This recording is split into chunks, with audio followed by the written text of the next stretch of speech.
നമസ്കാരം. രണ്ടാം പിണറായി സർക്കാരിൻ്റെ കാലത്തെ സർവ്വസൈന്യാധിപനായിരുന്ന ADGP MR അജിത് കുമാറിനെ സതീശൻ സർക്കാർ സസ്പെൻഡ് ചെയ്തു. ഇതുമായി ബന്ധപ്പെട്ട വിഷയത്തിലെ പലർക്കും ഇതുവരെ മനസ്സിലാവാത്ത അണിയറ നീക്കങ്ങളെക്കുറിച്ചാണ് വിശദമായി തന്നെ ഈ വീഡിയോയിലൂടെ ഞാൻ പ്രേക്ഷകരുടെ മുമ്പിൽ അവതരിപ്പിക്കാൻ ശ്രമിക്കുന്നത്. VD സതീശൻ എന്തിനാണ് MR അജിത് കുമാറിനെ സംരക്ഷിക്കാൻ ശ്രമിക്കുന്നത് എന്ന ചോദ്യം കഴിഞ്ഞ കുറേ ദിവസങ്ങളായി മാധ്യമങ്ങളിലുണ്ടായിരുന്നു. ഏഷ്യാനെറ്റിലെ വിനു വി ജോൺ അടക്കമുള്ളവർ അതിശക്തമായ നിലപാടെടുത്തു. ആദ്യം അഭിനന്ദിക്കേണ്ടത് അജിത് കുമാറിനെതിരെ വിട്ടുവീഴ്ചയില്ലാത്ത നിലപാടെടുക്കണം എന്ന കർക്കശ നിലപാടെടുത്ത വിനു വി ജോൺ അടക്കമുള്ള മാധ്യമ പ്രവർത്തകരെയും മാധ്യമ സ്ഥാപനങ്ങളെയുമാണ്. കാരണം അവരുടെ ഈ നിലപാടിൽ മുഖ്യമന്ത്രി VD സതീശൻ അസഹിഷ്ണുവായിരുന്നു.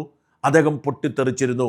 അത് പറഞ്ഞുകൊണ്ട് രക്ഷാപ്രവർത്തനത്തിൻ്റെ ഇരയായ AD തോമസ് എന്ന MLA പോലും മാധ്യമ പ്രവർത്തകരെ തള്ളിപ്പറയേണ്ടി വന്നു. പക്ഷെ അവരുടെ കർക്കശമായ നിലപാടാണ് ഇപ്പോഴത്തെ ഈ തീരുമാനത്തിൻ്റെ കാരണം എന്ന് മനസ്സിലാക്കുക. ഇനി മനസ്സിലാക്കേണ്ടത് മുഖ്യമന്ത്രി VD സതീശനോ ആഭ്യന്തരമന്ത്രി രമേശ് ചെന്നിത്തലയോ അല്ല MR അജിത് കുമാറിനെ സംരക്ഷിക്കാൻ ശ്രമിച്ചത് എന്നാണ്. ഉദ്യോഗസ്ഥന്മാരുമായി കലാപം വേണ്ട, അവരോട് സഹകരിച്ചു പോയാൽ മതി എന്നതാണ് VD സതീശൻ നിലപാട്. അതുകൊണ്ട് തന്നെയാണ് അഴിമതി വീരനായ ഡോക്ടർ ജയതിലകിനെ ചീഫ് സെക്രട്ടറി സ്ഥാനത്തു നിന്ന് മാറ്റാൻ VD സതീശൻ മടി കാണിച്ചത്. അതുകൊണ്ട് തന്നെയാണ് DGP കസേരയിൽ രവത ചന്ദ്രശേഖർക്ക് ഇപ്പോഴും തുടരാൻ കഴിയുന്നത്. വാസ്തവത്തിൽ അജിത് കുമാറിനെ രക്ഷിക്കാൻ ശ്രമിച്ചത് DGP രവത ചന്ദ്രശേഖരായിരുന്നു. അതിന് അദ്ദേഹത്തെ കുറ്റം പറയാൻ സാധ്യമല്ല. മേലുദ്യോഗസ്ഥന്മാർ ധാരാളം പീഡിപ്പിച്ച ഒരു പോലീസ് ഉദ്യോഗസ്ഥനാണ് രവത ചന്ദ്രശേഖരൻ. അതുകൊണ്ട് തന്നെ IPSകാരെ ആരും പീഡിപ്പിക്കപ്പെടരുത്, ആരെയും ബുദ്ധിമുട്ടിക്കരുത് എന്നതാണ് രവതയുടെ നിലപാട്. എന്നാൽ ജനങ്ങളുടെ വികാരവും സർക്കാരിൻ്റെ നിലപാടും കുറ്റം ചെയ്തവർ ശിക്ഷിക്കപ്പെടണം, നിരപരാധികൾ വേട്ടയാടപ്പെടരുത് എന്നാണെന്ന് രവത ചന്ദ്രശേഖരൻ മനസ്സിലാക്കിയില്ല. അതുകൊണ്ടാണ് പ്രത്യേക അന്വേഷണ സംഘം DGP MR അജിത് കുമാറിനെതിരെ നടപടിയെടുക്കാൻ ശുപാർശ ചെയ്ത് ഏതാണ്ട് ഒരു മാസമായിട്ടും രവത ചന്ദ്രശേഖർ ആ റിപ്പോർട്ട് തൻ്റെ മേശപ്പുറത്ത് തന്നെ വെച്ചത്. അത് സർക്കാരിന് അയച്ചു കൊടുത്തില്ല. ഒടുവിൽ മാധ്യമങ്ങൾ ഇടപെട്ടപ്പോൾ നിവർത്തികെട്ട് സർക്കാരിന് അയച്ചു കൊടുത്തു. അജിത് കുമാറിനെ സസ്പെൻഡ് ചെയ്തു. ഈ 30-ാം തീയതി നിതിൻ അഗർവാൾ എന്ന സംസ്ഥാന സർവീസിലെ ഏറ്റവും സീനിയറായ DGP റിട്ടയർ ചെയ്യുമ്പോൾ പകരം DGPയായി പ്രൊമോഷൻ കിട്ടേണ്ട ആളാണ് അജിത് കുമാർ. അജിത് കുമാറിന് പ്രൊമോഷൻ കിട്ടുന്നത് വരെ വൈകിപ്പിക്കുകയായിരുന്നു DGPയുടെ പദ്ധതി. പക്ഷെ മാധ്യമങ്ങൾ ബഹളം വെച്ചപ്പോൾ നിവൃത്തികെട്ട് DGPക്ക് സർക്കാർ റിപ്പോർട്ട് കൊടുക്കേണ്ടി വന്നു. ജനവികാരം കണക്കിലെടുത്ത് സർക്കാർ ADGP അജിത് കുമാറിനെ സസ്പെൻഡ് ചെയ്തു. അതുകൊണ്ട് തന്നെ ADGP അജിത് കുമാറിനെ ഓഗസ്റ്റ് 1-ാം തീയതി ലഭിക്കേണ്ട പ്രൊമോഷൻ ഇനി ലഭിക്കുകയില്ല.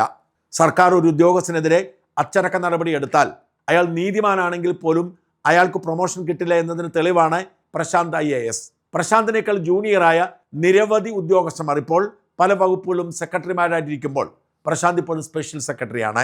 ആകപ്പാടെ പുതിയ സർക്കാർ ചെയ്തു കൊടുത്തിരിക്കുന്ന ഒരു ഇളവ് സ്പെഷ്യൽ സെക്രട്ടറി മാത്രമേ ആ വകുപ്പിലുള്ളൂ, മുകളിലും താഴെയും വേറെ ആരുമില്ല എന്നതാണ്. അതുകൊണ്ട് തന്നെ അജിത് കുമാറിനെ ADGP പദവിയിൽ തന്നെ തുടരേണ്ടി വരും. അജിത് കുമാർ ഈ തീരുമാനത്തിനെതിരെ ട്രിബ്യൂണലിൽ പോകും എന്നാണ് കേൾക്കുന്നത്. അങ്ങനെ പോയാൽ ട്രിബ്യൂണൽ സസ്പെൻഷൻ റദ്ദ് ചെയ്യണമെന്നില്ല, എങ്കിൽ പോലും സ്റ്റേ ചെയ്തെന്ന് വരാം. സ്റ്റേ ചെയ്താലും പ്രൊമോഷൻ ലഭിക്കുകയില്ല. കാരണം അച്ചടക്ക നടപടി എടുത്തിരിക്കുന്നു, അന്വേഷണം നടന്നുകൊണ്ടിരിക്കുന്നു. അജിത് കുമാറിന് ബെവ്കോ MD സ്ഥാനത്ത് തുടരാൻ കഴിയും. അത് പലരും വേണ്ടതുപോലെ മനസ്സിലാക്കുന്നില്ല. ബെവ്കോ MD എന്ന് പറയുന്നത് SP റാങ്കിലുള്ളൊരു ഉദ്യോഗസ്ഥൻ ഇരിക്കേണ്ട പദവിയാണ്. ഇപ്പോൾ പോലും ആ പദവിയിൽ മാത്രമാണ് അജിത് കുമാർ ഇരിക്കുന്നത്.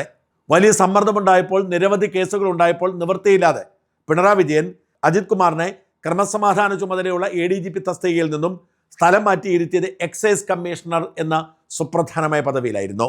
ആ പദവി IASകാർക്കുള്ള കേഡർ പോസ്റ്റാണ് എന്ന് പറഞ്ഞ് B അശോക് കേസിന് പോയപ്പോൾ കോടതി ആ പോസ്റ്റിൽ നിന്നും നീക്കം ചെയ്തു. എക്സൈസ് കമ്മീഷണർ എന്ന സുപ്രധാന പദവിയിലിരിക്കുമ്പോൾ അധിക ചുമതല കിട്ടിയതായിരുന്നു ബെവ്കോ MD എന്ന താരതമ്യേന ചെറിയ പദവി. ആ പദവി മാത്രമേ അജിത് കുമാർ ഇപ്പോഴുള്ളൂ എന്ന് പലരും മറന്നുപോകുന്നു. സസ്പെൻഷൻ സ്റ്റേ കിട്ടിയാലും ഈ പദവിക്കപ്പുറത്തേക്ക് അജിത് കുമാറിന് ഒന്നും ചെയ്യാൻ കഴിയില്ല. ഒരു സീനിയർ IPSകാരനെ സംബന്ധിച്ചിടത്തോളം ഏറ്റവും നാണം കെട്ട അവസ്ഥയാണ് ബെവ്കോ MD ആയി തുടരുന്നു എന്ന് പറയുന്നത് പോലും. അതിൽ ഭേദം അവധിയെടുത്ത് വീട്ടിലിരിക്കുന്നതാണ്. DGP ആയുള്ള സ്ഥാനക്കയറ്റമായിരുന്നു അജിത് കുമാറിൻ്റെ ലക്ഷ്യം. അത് തടയാൻ കഴിഞ്ഞു എന്നതാണ് ഇപ്പോഴത്തെ സസ്പെൻഷൻ്റെ ഏറ്റവും വലിയ നേട്ടം. എല്ലാവർക്കും അറിയാവുന്നതുകൊണ്ട് ഇനി സസ്പെൻഷൻ കിട്ടാൻ കാരണമായ കേസിനെ കുറിച്ച് ചുരുക്കി പറയാം. AD Thomas, Ajay jewel Kuriakose എന്നീ 2 യൂത്ത് കോൺഗ്രസ് പ്രവർത്തകർ നവകേരള യാത്ര നടക്കുമ്പോൾ പിണറായി വിജയൻ സഞ്ചരിച്ചിരുന്ന വാഹനത്തിന് ആലപ്പുഴയിൽ വെച്ച് കരിങ്കൊടി കാണിച്ചതിന് പിണറായിയുടെ വാഹനത്തിന് പിന്നാലെ വന്ന എസ്കോട്ട് വാഹനത്തിൽ നിന്നും ഇറങ്ങിയ പോലീസുകാർ അതിക്രൂരമായി മർദ്ദിക്കുകയാണ്. വാസ്തവത്തിൽ സ്ഥലത്തുണ്ടായിരുന്ന പോലീസുകാർ വരെ മാറ്റി നിർത്തിയിരുന്നു. വാഹനത്തിലുണ്ടായിരുന്ന പിണറായി വിവരം അറിഞ്ഞുപോലുമില്ല. എന്നിട്ടും പക വീട്ടാൻ വേണ്ടി അഹങ്കാരത്തോടു കൂടി രക്ഷാപ്രവർത്തനം എന്ന് പിണറായി പേരിട്ടതുകൊണ്ട് ഗൺമാൻമാർ ക്രൂരമായി മർദ്ദിച്ചു. ഈ മർദ്ദനത്തിനെതിരെ അജയും തോമസും പരാതിപ്പെട്ടെങ്കിലും പോലീസ് കേസെടുത്തില്ല. ഒടുവിൽ കോടതിയിൽ പോകുന്നു. കോടതി നിർദ്ദേശപ്രകാരം കേസെടുക്കുന്നു. എന്നാൽ കേസ് അന്വേഷണം നടത്തി പോലീസുകാരെ രക്ഷപ്പെടുത്തി റഫർ തീരുമാനിക്കുന്നു കേരള പോലീസ്. കോടതി പക്ഷേ റഫറൽ റിപ്പോർട്ട് അംഗീകരിച്ചില്ല. വിശദമായ അന്വേഷണത്തിന് ഉത്തരവിടുന്നു. അപ്പോഴേക്കും സർക്കാർ മാറുന്നു. പുതിയ സർക്കാർ പ്രത്യേക അന്വേഷണ സംഘത്തിന് രൂപം കൊടുക്കുന്നു. മർദ്ദിച്ചവരെയും മർദ്ദന സമയത്തുണ്ടായിരുന്നവരെയും കേസ് അന്വേഷിച്ചവരെയും കേസ് അട്ടിമറിച്ചവരെയും ഒക്കെ ചോദ്യം ചെയ്തുകൊണ്ട് SIT റിപ്പോർട്ട് കൊടുക്കുന്നു. ഈ റിപ്പോർട്ടിൻ്റെ അടിസ്ഥാനത്തിൽ മർദ്ദിച്ച പോലീസ് ഉദ്യോഗസ്ഥരെ സസ്പെൻഡ് ചെയ്യുന്നു. എന്നാൽ കേസ് അട്ടിമറിച്ചത് ഞങ്ങളല്ല, അതിൻ്റെ ഉത്തരവാദി ADGP അജിത് കുമാറാണെന്ന് ഇവർ മുഴുവൻ മൊഴി കൊടുക്കുന്നു. വിശദമായി അന്വേഷിക്കുന്നു. അജിത് കുമാർ എങ്ങനെയാണ് ഈ കേസ് അട്ടിമറിച്ചത് എന്നതിന് തെളിവ് ശേഖരിക്കുന്നു, മൊഴികൾ എടുക്കുന്നു. അതുകൊണ്ട് അജിത് കുമാറിനെതിരെ നടപടി ഉണ്ടാവാം എന്ന് ഷൗക്കത്ത് റിപ്പോർട്ട് കൊടുക്കുന്നു. ഈ റിപ്പോർട്ടാണ് ADGP ഷൗക്കത്ത് അലി പക തീർക്കാൻ വേണ്ടി ചെയ്തു എന്നാരോപിച്ച് തടഞ്ഞു വെച്ചതും ഒടുവിൽ സർക്കാർ ഇടപെട്ട് സസ്പെൻഷൻ ഉറപ്പിച്ചതും. ഇതുവരെയാണ് നമുക്ക് പൊതുവെ അറിയാവുന്ന കാര്യങ്ങൾ. ഇനി സുപ്രധാനമായ പുതിയ ചില കാര്യങ്ങൾ കൂടി പറയാം. ഇത് അജിത് കുമാറിൻ്റെ നാശത്തിൻ്റെ തുടക്കം മാത്രമാണ്. ഇതിനെ നമുക്ക് സാമ്പിൾ വെടിക്കെട്ടെന്ന് പറയാം. അജിത് കുമാറിന് ഇനി സർവീസ് ബാക്കിയുള്ളത് 1.5 വർഷം കൂടിയാണ്. ഈ 1.5 വർഷം DGP പദവിയിലിരുന്ന് റിട്ടയർ ചെയ്യണം എന്ന് ആഗ്രഹിച്ച അജിത്തിനെ ഒരിക്കലും ആ പദവി ലഭ്യമാവില്ല എന്ന് മാത്രമല്ല, ചിലപ്പോൾ അജിത് കുമാർ ജയിലിലായാൽ പോലും അതിശയിക്കേണ്ടതില്ല. ഈ ഒരു കേസിൽ അവസാനിക്കുന്നില്ല അജിത് കുമാറിൻ്റെ വിധി. 2ാം പിണറായി സർക്കാരിൻ്റെ കാലത്ത് സൂപ്പർ DGP ചമഞ്ഞ് കേരളത്തിൽ അങ്ങോളം ഇങ്ങോളം അജിത് കുമാർ ചെയ്തു കൂട്ടിയ വൃത്തികേടുകൾ അനവധിയാണ്. പിണറായിയെയും CPM-നെയും സുഖിപ്പിക്കാൻ വേണ്ടി ഏതു നിരപരാധിയെയും വേട്ടയാടി ഇല്ലാതാക്കാൻ അജിത് കുമാർ ഒരു ദുഷ്ടനെ പോലെ ഇറങ്ങി പുറപ്പെട്ടു. നീതിമാന്മാരെ വേട്ടയാടുമ്പോൾ അജിത് കുമാർ പ്രത്യേകം ആനന്ദം അനുഭവിച്ചിരുന്നു. മറുനാടൻ എങ്ങനെയാണ് അജിത് കുമാറിന്റെ വേട്ടയ്ക്കിരയായതെന്ന് പലതവണ പറഞ്ഞിട്ടുണ്ടല്ലോ. ഒരു പ്രത്യേക ദുർവാശിയോടെ മറുനാടനെ പൂട്ടിക്കെട്ടിക്കും എന്ന് പിണറായിക്ക് വാക്കുകൊടുത്ത് 2000-ഓളം പോലീസുകാരെ ഉപയോഗിച്ച് നിരവധി ഉദ്യോഗസ്ഥരെ വെച്ചാണ് മറുനാടൻ വേട്ടയ്ക്കിറങ്ങിയത്. മറുനാടൻ്റെ ഓഫീസിലെ കമ്പ്യൂട്ടറിന്റെ മൗസ് പാഡ് പോലും പിറക്കിക്കൊണ്ടുപോയി സീൽ ചെയ്തു. ഒരു സാമ്പത്തിക കുറ്റകൃത്യം ചെയ്യാതിരുന്നിട്ടും മറുനാടൻ്റെ അക്കൗണ്ടുകൾ മുഴുവൻ പൂട്ടിച്ചു. 5ഓ 6ഓ സംസ്ഥാനങ്ങളിൽ എന്നെ തെരഞ്ഞ് പോലീസിനെ വിട്ടു. മറുനാടൻ ജീവനക്കാരുടെയും ബന്ധുക്കളുടെയും ഒക്കെ വീടുകളിൽ കയറി നിരങ്ങി. അങ്ങനെ അടിയന്തരാവസ്ഥയെ ഓർമ്മിപ്പിക്കുന്ന നരനായാട്ടിന് ഈ അജിത് കുമാർ നേതൃത്വം കൊടുത്തത് മറുനാടനോട് എന്തെങ്കിലും വ്യക്തിവിരോധമുള്ളത് കൊണ്ടല്ല, പിണറായിയുടെ അടിമപ്പണി ചെയ്യുന്നതിൽ പ്രത്യേകതരം ആനന്ദം അനുഭവിച്ചതുകൊണ്ടാണ്. മറുനാടൻ ഒരു ഇര മാത്രം. അനേകം നിരപരാധികളെ അജിത് കുമാർ എന്ന അതിദുഷ്ടനായ അതിക്രൂരനായ കണ്ണിൽ ചോരയില്ലാത്ത മനുഷ്യത്വം തൊട്ടു തീണ്ടിയിട്ടില്ലാത്ത ഉദ്യോഗസ്ഥൻ ഉപദ്രവിച്ചു. അജിത് കുമാറിന്റെ ഇരകൾ സാധാരണക്കാർ മാത്രമായിരുന്നില്ല. പോലീസ് സേനയ്ക്കുള്ളിലും അജിത് കുമാർ പകയോടെ പെരുമാറി.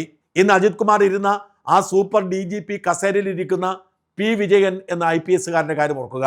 അതിദാരിദ്ര്യത്തെ മറികടന്ന് IPS എടുത്ത P. വിജയനെതിരെ അജിത് കുമാർ ഇട്ട കള്ളക്കേസ് രാജ്യദ്രോഹ കുറ്റം ചെയ്തെന്നാണ്. ഭീകരവിരുദ്ധ സ്ക്വാഡിന്റെ ചുമതലയുണ്ടായിരുന്ന P. വിജയൻ ട്രെയിൻ സ്ഫോടന കേസിലെ പ്രതിയുടെ വിശദാംശങ്ങൾ അന്വേഷിച്ചത് രാജ്യവിരുദ്ധ പ്രവൃത്തിയാണ് എന്ന കള്ളക്കേസുണ്ടാക്കി ഈ P. വിജയനെ സസ്പെൻഡ് ചെയ്തത് അജിത് കുമാർ ആയിരുന്നു.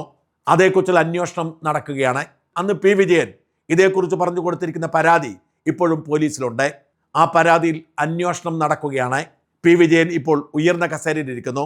P. വിജയനെ രാജ്യദ്രോഹ കുറ്റം ചുമത്തിയ കേസ്, P. വിജയനെ അഴിമതിക്കാരനാക്കാൻ നടത്തിയ നീക്കങ്ങൾ, ഇതിനെതിരെയൊക്കെയുള്ള അന്വേഷണം നടക്കുകയാണ്. ഈ അന്വേഷണം നേരെ നടക്കണം എന്നാവശ്യപ്പെട്ട് പിടിവാശിയോടുകൂടി ഇപ്പോൾ അജിത്തിന്റെ അതേ കസേരയിലിരിക്കുന്ന P. വിജയൻ മുമ്പോട്ട് പോകുമ്പോൾ അജിത് നേരിടാൻ പോകുന്ന വമ്പൻ പ്രതിസന്ധിയായി അത് മാറും. അബ്ദുൾ റഹീം എന്നു പേരുള്ള ഒരു DYSP ആയിരുന്നു P. വിജയനെതിരെ FIR ഇട്ടത്. അബ്ദുൾ റഹീം ഇതിനോടകം സകല പോലീസ് ഉദ്യോഗസ്ഥരെ നേരിട്ട് പോയി കണ്ടു പറഞ്ഞു താൻ നിർബന്ധിതനായതാണ്, തന്നെക്കൊണ്ട് അജിത് കുമാർ ചെയ്യിപ്പിച്ചതാണെന്ന്. അതിന് തെളിവും ഹാജരാക്കിയിട്ടുണ്ട്. ആ കേസ് അന്വേഷിച്ചിരുന്ന IPS-കാരിയ മെറിനോട് അന്നേ പറഞ്ഞതായിരുന്നു അബ്ദുൾ റഹീം താൻ നിരപരാധിയാണ്, തന്നെക്കൊണ്ട് അജിത് കുമാർ ഇത് ചെയ്യിപ്പിച്ചതാണെന്ന്. പോലീസിലെ ഉന്നത ഉദ്യോഗസ്ഥരുടെ എല്ലാം അബ്ദുൾ റഹീം ഇത് വെളിപ്പെടുത്തിയിട്ടുണ്ട്. കോടതിയിൽ പോയി 164 സ്റ്റേറ്റ്മെന്റ് കൊടുക്കാൻ താൻ ഒരുക്കമാണ് എന്ന് അബ്ദുൾ റഹീം ഇപ്പോഴും പറയുന്നു. അബ്ദുൾ റഹീം എന്ന DYSP-യുടെ മൊഴിയും അയാൾക്ക് അജിത് കുമാർ കൊടുത്ത നിർദ്ദേശങ്ങളുടെ കോപ്പിയും മാത്രം മതി അജിത് കുമാറിന് കൊടുക്കാൻ. P. വിജയനോട് പകവീട്ടിയ കേസിൽ അജിത് കുമാർ കുടുങ്ങുമെന്ന് ഉറപ്പാണ്. ഇനി വരാൻ പോകുന്ന സുപ്രധാനമായ അന്വേഷണം ഈ അബ്ദുൾ റഹീം എന്ന DYSP-യുടെ മൊഴിയുടെ അടിസ്ഥാനത്തിൽ വിജയനെ പൂട്ടാൻ നടത്തിയ നിയമവിരുദ്ധമായ ഇടപെടൽ തന്നെയാവും. അജിത് കുമാറിന്റെ തിരുവനന്തപുരത്ത് വീടും അനധികൃത സാമ്പത്തിക ഇടപാടുകളും ഒക്കെ വിജിലൻസ് അന്വേഷണത്തിലൂടെ ക്ലിയറായി എന്ന് പറയുമ്പോഴും തിരുവനന്തപുരത്ത് ഒരു ഫ്ളാറ്റ് വാങ്ങിയതുമായി ബന്ധപ്പെട്ട കേസ് ഇപ്പോഴും തുടരുകയാണ്. പിണറായി സർക്കാരിന്റെ കാലത്ത് പരമാവധി സഹായിക്കാൻ ശ്രമിച്ചെങ്കിലും അത് ഇതുവരെ പരിഹരിക്കപ്പെട്ടിട്ടില്ല. കോൺഫിഡന്റ് ഗ്രൂപ്പിൽ നിന്നും അജിത് കുമാർ ഒരു ഫ്ളാറ്റ് വാങ്ങുന്നു.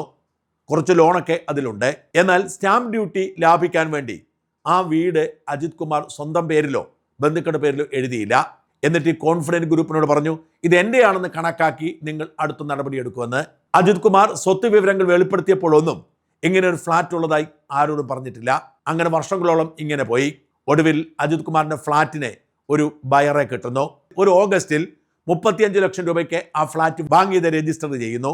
അത് കഴിഞ്ഞ് 15 ദിവസത്തിനകം 66 ലക്ഷം രൂപയ്ക്ക് അത് വിറ്റതായും രേഖയുണ്ടാക്കുന്നു. 15 ദിവസം കൊണ്ട് ഒരു വീടിന്റെ വില എങ്ങനെയാണ് ഇരട്ടിയാവുന്നത് എന്ന ചോദ്യം പ്രസക്തമാണ്. മാത്രമല്ല, ഇത് പേപ്പറിലുള്ള വിലയാണ്, അതിന് പുറത്തുള്ള വില വേറെയാണ്. എന്നാൽ അജിത് കുമാറിന് കുരുക്കായത്, അജിത് കുമാർ വാങ്ങാത്ത ആ വീട് കഴിഞ്ഞ കുറേ കാലം വാടക കൊടുത്തിരുന്ന അജിത് കുമാറിനായിരുന്നു. വീട് വാടകയ്ക്ക് കൊടുത്തിരുന്നാൽ അജിത് കുമാറിന്റെ പേരിലേക്ക് വാടക കൊടുത്തതിന് തെളിവുണ്ട്. ഇതേക്കുറിച്ചുള്ള വിജിലൻസ് അന്വേഷണം തുടരുകയാണ്. അജിത് കുമാറിന് വലിയ കുരുക്കായി മാറുന്ന വിഷയമായി അത് അവശേഷിക്കും. RSS നേതാവ് ദത്താത്രേയ ഹൊസബള്ളയെ കണ്ടതും തൃശൂർ പൂരം കലക്കിയതുമായി ബന്ധപ്പെട്ട കേസ് തുടരുകയാണ്. RSSുമായുള്ള ബന്ധത്തിന്റെ പുറത്ത് ബോധപൂർവം സുരേഷ് ഗോപിക്ക് വിജയം ഒരുക്കാൻ വേണ്ടി തൃശൂർ പൂരം കലക്കി എന്നാണ് ആരോപണം. അതേക്കുറിച്ചും പ്രത്യേക അന്വേഷണം നടന്നേക്കുമെന്നും അന്വേഷണത്തിന്റെ പുറത്തും സസ്പെൻഷൻ ഉണ്ടായേക്കുമെന്നുമാണ് റിപ്പോർട്ട്. അജിത് കുമാർ പകയോടെ നിരപരാധികളെ പല ഉദ്യോഗസ്ഥന്മാരെയും ഇതിനു മുമ്പ് സസ്പെൻഡ് ചെയ്ത് പുറത്തു നിർത്തിയിട്ടുണ്ടെങ്കിൽ ഇപ്പോൾ ചെയ്ത കുറ്റത്തിന് പടിപടിയായി അജിത് കുമാർ സസ്പെൻഷൻ ഏറ്റുവാങ്ങേണ്ടി വരുന്നു. ഇനി വരാൻ പോകുന്ന 1.5 വർഷം ഈ ഓരോ കേസുകളെക്കുറിച്ചുമുള്ള അന്വേഷണത്തിന്റെ ഭാഗമായി സസ്പെൻഷൻ തുടരുമെന്ന് തന്നെയാണ് റിപ്പോർട്ട്. ആദ്യം കിട്ടിയിരിക്കുന്ന സസ്പെൻഷന്റെ കാലാവധി കഴിയുന്നതിന് മുൻപ് അടുത്ത കേസിൽ സസ്പെൻഷൻ ഉണ്ടാവും. അങ്ങനെ വരുന്ന 1.5 വർഷവും സസ്പെൻഷനിൽ തുടർന്ന് പെൻഷൻ പോലും കൈപ്പറ്റാതെ അച്ചടക്ക നടപടികളുടെ ഭാഗമായി അജിത് കുമാറിന് റിട്ടയർ ചെയ്ത് പോവേണ്ടി വരും. ഇനി അഥവാ ട്രിബ്യൂണലിൽ പോയി ആദ്യ സസ്പെൻഷന് സ്റ്റേ വാങ്ങിയാലും രണ്ടാമത്തെ സസ്പെൻഷൻ ഉടനുണ്ടാവുമെന്നാണ് റിപ്പോർട്ട്. അത്രമാത്രം ജനരോഷം അജിത് കുമാറിനെതിരെയുണ്ട്. ആ ജനരോഷത്തെ കണ്ടിൽ നടിക്കാൻ രമേശ് ചെന്നിത്തലയ്ക്കും VD സതീശനും സാധ്യമല്ല.